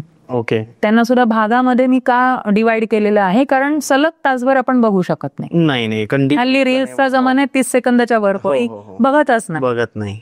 पण ऍटलिस्ट 2-2, 2.5 मिनिटं प्रत्येक गुरूंची माहिती इतकं जरी प्रत्येकाने बघितलं ना तरी तर एक 15 मिनिटाचा 20 मिनिटाचा असा एक एपिसोड आहे. आणि ते असे 8 एपिसोड्स आहेत मराठी आणि इंग्रजी मधून. तुम्ही एक पॅक घातलात की तुम्हाला युट्यूब वरती अनेक गुरूंची माहिती एकाच वेळेला मिळू शकते. ताई, हा प्रोजेक्ट जो आहे जीवनिया, तर आता जे कथ्थक मध्ये ज्यांना इंटरेस्ट आहे आणि ज्यांना जाणून घ्यायचं याबद्दल, तर कसं सर्च करावं यांनी युट्यूबवर, तर तो प्रोजेक्ट येईल तिथं सर्च मध्ये भेटेल त्यांना? माझं स्वतःचं मानसी अत्रे, MANSIATRE, मानसी अत्रे हे युट्यूब चॅनल आहे. आणि याच्यावरती तुम्ही मानसी अत्रे टाकून पुढे जीवनिया भाग 1, जीवनिया भाग 2 असं इंग्रजीत किंवा मराठीत टाईप केल्यानंतर तिथे त्याचे एपिसोड ओपन होणार आहेत. ओके. तुम्ही कुठलाही एपिसोड मग तिकडे बघू शकता. प्रत्येक घराण्यातल्या वेगवेगळ्या म्हणजे दिग्गज गुरु आणखीन वर्तमान गुरूंची त्याच्यामध्ये माहिती आहे. ओके. आपण जेव्हा बघतो रियालिटी शोज हे सुरू झाले आणि त्याच्यामध्ये पण कथ्थक नाट्य यायला लागलं, तर त्याच्यात जज असतात, तर तुम्हाला काय वाटतं रियालिटी शोमुळे कथ्थकचं नुकसान होतंय की याला बेनिफिट होतोय? नाही, रियालिटी शोमुळे कुठेतरी ऍडव्हर्टाईज होतीये, माणसं कलेकडे वळली. बघ, आमच्या लहानपणी टाक दिनादिन होतं भेंड्यांचं, आदेशजी घ्यायचे तो कार्यक्रम, बुगी उगी होतं. मग हे जेव्हा कार्यक्रम आले ना, रियालिटी शो आले ना, तसं कलेकडे अजून चांगलं पॉझिटिव्हिटी म्हणजे वाढली, पॉझिटिव्हली बघितलं गेलं तिकडे कलेजवळ. आणि त्यामुळे क्लासेस जॉईन करायला लागले लोक. तर हे निश्चितपणे आमच्यासाठी चांगलंच आहे की रियालिटी शो होतात, एक मुलांना स्टेज मिळतं. आम्हाला विद्यार्थी मिळण्यापेक्षाही विद्यार्थी जे शिकतायत त्यांना या सगळ्या गोष्टीमुळे स्टेज मिळतं. नाही तर शिकायचंय कशाला? बरोबर आहे. जर त्या गोष्टीचं प्रेझेंटेशनच करायचं नाही तर शिकायचं कशाला? मग ते शिकतात, त्याचा निश्चितपणे त्यांना उपयोग होतोय. ओके. फक्त एवढंच माझं म्हणणं की जजेसचं म्हणशील तर ते तूही ऑब्झर्व केलं असशील की ठीक आहे तुम्ही TRP वाढवण्यासाठी काही ना काहीतरी तिथे बडबड करता, पण वा क्या बात आहे आणि मग असं झालं तसं झालं करत तुम्ही त्यांना वाजवीपेक्षा जास्त काहीतरी हे करता, पुश करता. आणि मग त्याच्याने नुकसान होऊ शकतं. एखादा कलाकार अर्ध्या हळकुंडाने पिवळा होऊ शकतो, एखाद्याच्या मनात अहम जागरूक होऊ शकतो आणि एखादा त्या कलेकडे सर्वार्थाने वळू शकतो. या दोन्ही गोष्टी होऊ शकतात. बरोबर आहे. एखाद्याच्या जीवाला अर्ध्या हळकुंडाने पिवळं होणं हा प्रकार लागू शकतो आणि त्याची कला तिथेच थांबेल. मग असं होतंय. आपण बघितलं की चांगले चांगले सिंगर होते, चांगले चांगले डान्सर होते, जे जिंकले पण नंतर त्यांना वेगळ्या रियालिटी शोज मध्ये जावं लागलं, बिग बॉस सारख्या. बिग बॉस वाईट आहे असं नाही म्हणत, पण त्यांची जी निश होती, जे सिंगिंग होतं, ते सोडून काहीतरी वेगळं करावं लागलं या लोकांना.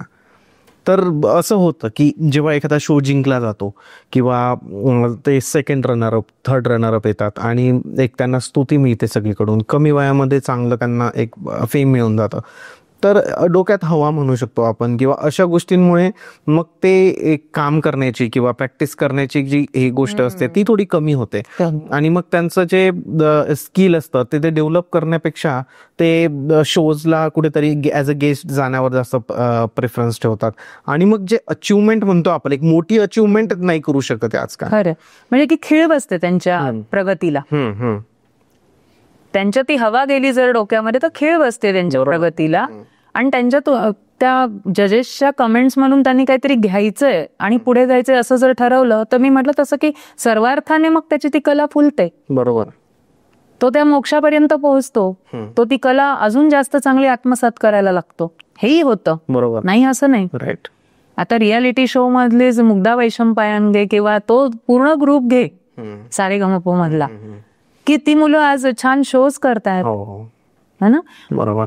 आणि एक पण होतं की ते जे विनर्स असतात, अगदी मग फर्स्ट विनर असेल, सेकंड असेल ना तर रनर अप असेल, मला त्या गोष्टीची खंत कायम राहील एक कलाकार म्हणून, की त्या रियालिटी शो मधून तर ते बाहेर पडतात. त्यांना अशी कामं किती मिळतात. सगळेच जण आपापले शो करतात असं नाही. सगळेच जण त्यांना घेऊन त्यांची गाणी गाऊन घेतात असंही नाही. कारण हल्ली फिल्म मध्ये गाणीच कुठे असतात. बरोबर आहे. तर मला असं वाटतं की मग त्यावेळेला जजेसनी आपल्या कमेंट वरती कंट्रोल केला पाहिजे. काय होतं की मी या शोचा विनर म्हणून त्याला आयुष्यभर ते स्टेटस जपत बसायला लागतं. बरोबर. तो त्यात अडकून जातो विचार, जो जिंकलाय तो. हो, असं होतं. असंही होतंच. Yes yes yes. तो फेम मिळालाय, तो जपायचाय. मी आता त्या लेवलला पोहोचलोय म्हटल्यावर ते स्टेटस जपायचंय. या सगळ्यात सुद्धा कुठेतरी त्यांचं मग नुकसान होतं असं मला वाटतं. बाकी रियालिटी शो हे काही वाईट नाही आहे. आपण बघितलं एक मनोरंजनाचं साधन आहे, एक उत्तम प्लॅटफॉर्म आहे मुलांसाठी. गरीब घरातले मुलं या शो मुळे खूप वर आले. निश्चित चांगल्या गोष्टी आहे. पण तिथे आल्यानंतर तुम्ही लगेच तिथून बाहेर गेल्यावर असं स्वतःला त्या एका ऑरामध्ये नका घेऊन जाऊ. नॉर्मल जीवन जगा, शांततेत प्रॅक्टिस करा, शिका, अजून शिका. ते वय काही नसतं. बरोबर. आणि किंवा जजेसनी सुद्धा कमेंट जरी केल्या तरी तो त्यांच्या TRPचा भाग असतो, किंवा ते खरोखर मनापासून दाद देतात, बोलतात कधी कधी. फक्त त्याच्यावरती कलाकारांनी हुरळून जायचं नाही. हुरळून नको. त्यांनी मात्र आपले पाय जमिनीवर कायम ठेवले पाहिजेत, घट्ट रोवून. हो, बरोबर आहे. की किती फेम मिळाला आणि किती काही झालं ना तरी एक उत्तम कलाकार जो असतो ना, आता आज मी मोठमोठ्या कलाकारांबरोबर उठणं बसणं माझं असतं, किंवा प्रत्येकाला तुम्ही सिरियल्स मध्ये पण मॅम तुमचे रोल्स आहेत.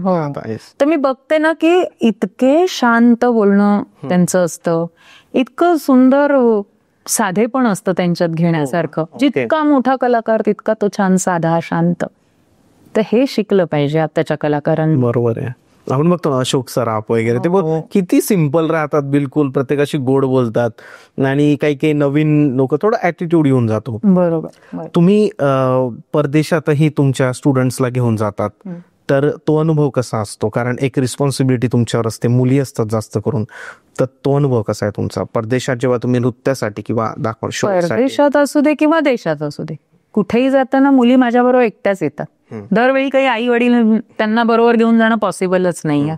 एक 15-20 जणांचा कंपू माझ्याबरोबर असतोच. तर निश्चितपणे त्यांना माझ्या मुलींप्रमाणेच मी सांभाळून नेते. त्यांना सांगितलेलं असतं की तुम्ही नीट राहा. तुम्ही नीट राहून जर का कोण समोर येतोय वावगेपणाने, त्याला थोबडावून काढा. ऑब्विसली. पण आधी तुम्ही नीट राहा. आणि तुम्ही माझ्या बरोबर आलेले आहात, तुम्ही माझी जबाबदारी आहात, त्याच्यामुळे तुम्ही नीट राहा, तुम्ही छान राहा. मी जाईन तसं तसं माझा पदर धरून राहा तिथे. आणि ते राहतात निश्चितपणे. आपण ज्यासाठी गेलोय त्यांना त्याचं भान आहे. असं वाटतं का तुम्हाला की भारतापेक्षा बाहेरच्या देशांमध्ये आता कथ्थकला जास्त वाव मिळतोय? लोक रिस्पेक्ट जो इंडियात मिळायला हवा मिळतोय असं नाही मला मिळत नाही, पण बाहेर देशातले लोक पण याला आता आत्मसात करायला लागले आणि आपल्या कलाकारांना जास्त रिस्पेक्ट द्यायला लागले कथ्थकच्या? असं काही नाहीये. गायनवादन नृत्य मी म्हटलं तसं किंवा कुठचीही कला, हे देश विदेश हा त्यात प्रकारच येत नाही. ओके. जर तसं असतं तर परदेशातली लोक JJ स्कूल ऑफ आर्ट्सला येऊन चित्रकला शिकली नसती. बरोबर आहे ना? बरोबर. तर तसं नाहीये. तुम्ही कसं प्रेझेंट करताय त्याप्रमाणे तुम्हाला प्रेक्षक वर्ग मिळतो. बरोबर आहे. आपण आपले स्किल दाखवल्यावर लोक आपल्याकडे वळतातच. बरोबर आहे. आणि तीच ताकद तुमच्याकडे पाहिजे. म्हणजे आता मी इथे माझा मोठेपणा नाही सांगत, पण एक शो मी असा केलाय, मी आवर्जून सांगेन नगरला माझा कार्यक्रम होता आणि तो आमचा होता फोकचा होता, मात्र तो कार्यक्रम कथकचा नव्हता. मी महाराष्ट्रातल्या पहिल्या संबळवादिका ज्या आहेत त्यांच्याबरोबर मी फोकचे कार्यक्रम करायचे, सुलभाताई सावंत त्यांच्याबरोबर. तर आमचा तो शो स्टेजवर होता आणि त्याच्या बरोबर समोर 1 किलोमीटरवरती समोर सरळ रस्ता लावणीचा कार्यक्रम होता. सगळी झुंबड तिथे जमली होती कारण लावणीचा कार्यक्रम होता. बरोबर आहे.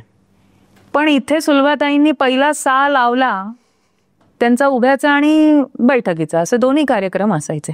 बसून ते भजनं वगैरे गायचे आणि उभ्याने आम्ही जोगवा परडी या सगळ्यावरती नृत्य करायचो आम्ही मुली. तर तुला खोटं वाटेल, 1000 पब्लिक ताईंनी सा लावला आणि आमचा कार्यक्रम सुरू झाल्यावर सगळ्यांची तोंड इकडे वळली. अरे बापरे. तर ही ताकद आहे कलेची, ही तिथे जुगलबंदीत झाली जणू. हो. तर आम्ही असाही अनुभव घेतला. असं नाही की म्हणजे लावणीला लोक वळतात म्हणून असं नाही, काही नाही, भजनाकडे सुद्धा वळणारी माणसं वळणारे आहे. कला आहे. आपण बघतो ना इंदुरीकर महाराज वगैरे भरपूर महाराज, किती लोकांना आवड झाली, निर्माण झाली लोकांमध्ये.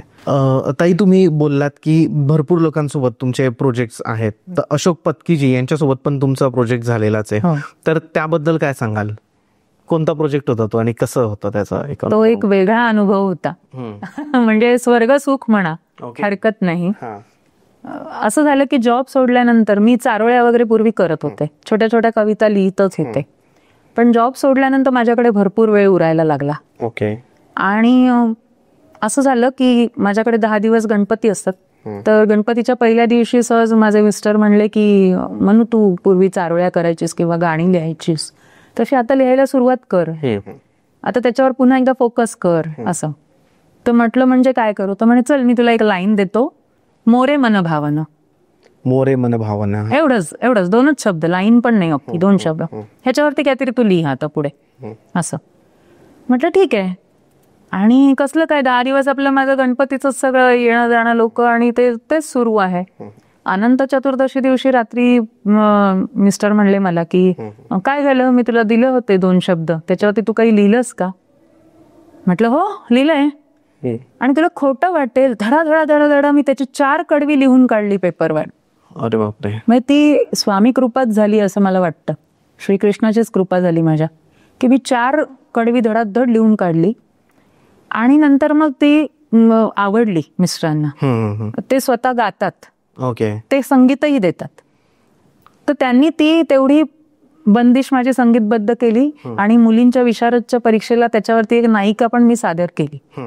पण नंतर माझ्या डोक्यात असं आलं की मी ते लिहून माझ्या मिस्टरांनी गाऊन संगीतबद्ध करून किती लोक ऐकणार. तर आपण एखादा मोठा कलाकार बघायचा का याला संगीतबद्ध करायला, कोणीतरी मोठी व्यक्ती, एक जरी गाणं त्यांनी केलं ना संगीतबद्ध तरी चालेल. आणि मग माझ्या डोक्यात अशोक पत्कीजींचा विचार आला की त्यांची इतकी टायटल सॉंग्स जिंगल्स इतकी फेमस आहेत, तर काकांनीच एकतरी गाणं माझं संगीतबद्ध केलं असं. आणि जवळजवळ 6 महिने लोटले काकांचा नंबर मिळवायला. जस्ट डायल वरती नंबर मिळाला तर त्यांच्याच पुढच्या गल्लीत एक डॉक्टर अशोक पत्की राहतात, त्यांचा नंबर मिळाला. ते म्हणले ताई जिथून मला शोधलंय तिथेच पुढे थोडस प्रयत्न करा, तुम्हाला अशोक पत्कीजींचा नंबर मिळेल. आणि तो योगायोगाने मिळाला. मी काकांना फोन केला, म्हटलं संगीतकार अशोक पत्कीजीच ना? म्हणे हो बोला. तर म्हटलं सर मी अशी मानसी अत्रे डोंबिवली मुंबईतून बोलते आणि मी काही ठुमऱ्या लिहिल्यात आणि माझी इच्छा आहे की तुम्ही त्या वाचाव्या आणि त्यातली एक तरी ठुमरी संगीतबद्ध तुम्ही करावी. तर त्यांनी अतिशय प्रांजळपणे त्यांनी सांगितलं की मी लाईट म्युझिक करतो, मी क्लासिकल नाही करत. तर म्हटलं काका मला ना ते क्लासिकल अंगाने पूर्णपणे नकोच आहे, कारण मला त्याच्यावरती एक कार्यक्रम करायचा आहे नृत्याचा, तर त्या अंगाने हवंय. तुम्ही एकदा वाचा ते स्क्रिप्ट, तुम्ही नाही म्हणलात ना तर मी अजिबात हट्ट करणार नाही. बरोबर म्हणले ठीक आहे. आणि अक्षरशः लगेचच 4च दिवसांनी त्यांनी मला भेटण्याची वेळ दिली. 4 दिवसांनी मी गेले. संक्रांतीचे दिवस होते. आम्ही गेल्यानंतर काकूंनी यथोचित म्हणतात ना आलेल्या पाहुण्यांचा पाहुणचार करावा तसं चहा कॉफी आणि तिळवडी वगैरे समोर आणून ठेवली. मी पूर्णपणे टेन्शन मध्ये स्क्रिप्ट काकांच्या हातात देऊन की आता काय म्हणतील वाचून. वाचता त्यांना कुठे शब्द कुठले अडले त्यांनी विचारलं आणि म्हणले हे काय तुम्ही अजून तोंड गोड नाही केलं. तर म्हटलं म्हणजे काका तुम्ही एकतरी गाणं माझं करणार संगीतबद्ध. तर त्यांनी ते स्क्रिप्ट माझं असं केलं, कोचवर हात ठेवला, बाजूला केला आणि म्हणले अच्छा हे सगळं मला करायचंय तर. मी उडालेच. म्हणजे आजही तो प्रसंग आठवला की मी स्वतःला चिमटा काढून बघते, खरंच काका हो म्हणले का यासाठी. बरोबर. आणि माझा आनंद गगनात मावेनासा झाला अक्षरशः. आणि काकांनी त्याला चाली लावल्या, एक एक गाणं तयार करून त्यांनी मला पाठवलं आणि इतकं सुरेख झालं ते. त्यानंतर सुद्धा ते म्हणत होते की नाही ग मी लाईट म्युझिकच करतो, मला काही म्हटलं नाही खूप सुंदर करताय काका तुम्ही हे सगळं. आणि मग तो एक कोश तयार झाला, 7 ठुमरींचा एक अल्बम तयार झाला. माझ्या मिस्टरांनी त्याच्यामध्ये जी जेंट्स व्हॉइस मधली गाणी आहेत ती अर्थात माझ्या मिस्टरांनी सचिन अत्रेंनी गायली आहेत. आणि माझी मानलेली कन्या आहे मार्टिना पराशर म्हणून, डॉक्टर मार्टिना पराशर, तिने लेडीज व्हॉइस मधली 2 गाणी गायली आहेत. आता नुकतंच आमचं पायल की झंकार, आता पायल की झंकार हे त्या अल्बमचं नाव आहे. बरोबर. आणि ते काकांनीच दिलंय बरं का त्याला. ओके. मी म्हटलं काका हा कोश तर तयार झाला, पण आता ह्याचं प्रेझेंटेशन करताना याला नाव काय द्यायचं. तर मला म्हणले अगं राधाकृष्णाच्या बरोबर बरोबर बंदिशी नाचतेस ना तू पायात घुंगरू बांधून, मला आपण पायल की झंकार असंच नाव देऊया. मग त्याचं बारसंही त्यांनीच केलं. बरोबर. आणि तू जे म्हणलास की मोठे कलाकार, तर ते इतकं मोठं व्यक्तिमत्व आहे, पण त्यांच्याबरोबर काम करताना मला जराही असं वाटलं नाही. बरोबर आहे. खूप खूप साधेपणा त्यांच्यामध्ये आहे. काका काकू दोघंही अक्षरशः मला लेक मानतात. म्हणजे गेल्या 4 वर्षात मी काही कमवलं ना तर हे की ते दोघंही मला लेक मानतात. अरे वा. ते त्या दिवशी कार्यक्रमाला आले डोंबिवलीत. आता त्यांना होत नाही, मध्यंतरी खूप आजारी होते आणि आजारी पण होते, पण ते केवळ माझ्या प्रेमाखातर गोरेगाववरून डोंबिवलीत आले आणि खूप उत्तम कार्यक्रम झाला आमचा. भरभरून प्रेक्षकांनी पण प्रतिसाद दिला. आणि पायल की झंकार अल्बम आमचं खूप सुंदर प्रेझेंटेशन झालं त्याच्यावरती नृत्याचं. त्या कार्यक्रमामध्ये इंदोर, वसई, पुणा इथपासून कलाकार आलेले होते आपल्या विद्यार्थ्यांना घेऊन. मी एक गाणं प्रत्येक गुरूंना दिलेलं होतं आणि 2 गाणी माझ्यासाठी ठेवलेली होती, माझ्या विद्यार्थिनींसाठी. बरोबर आहे. तर ते खूप छान 7 ठुमरींचं आमचं प्रेझेंटेशन झालं. ताई थँक्यू सो मच. खूप छान पद्धतीने तुम्ही कथ्थक बद्दल माहिती दिली. समाजातले गैरसमज तुम्ही दूर केलेत लोकांचे, आणि झालेच असतील. भरपूर लोकांच्या मनात जे गैरसमज आहे या गोष्टीबद्दल तेही दूर झाले असतील.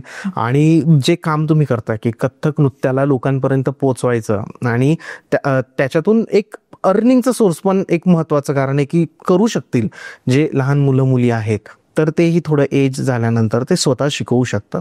तर त्याचं कारण तुम्ही बनताय आज, तर खूप मोठी गोष्ट आहे.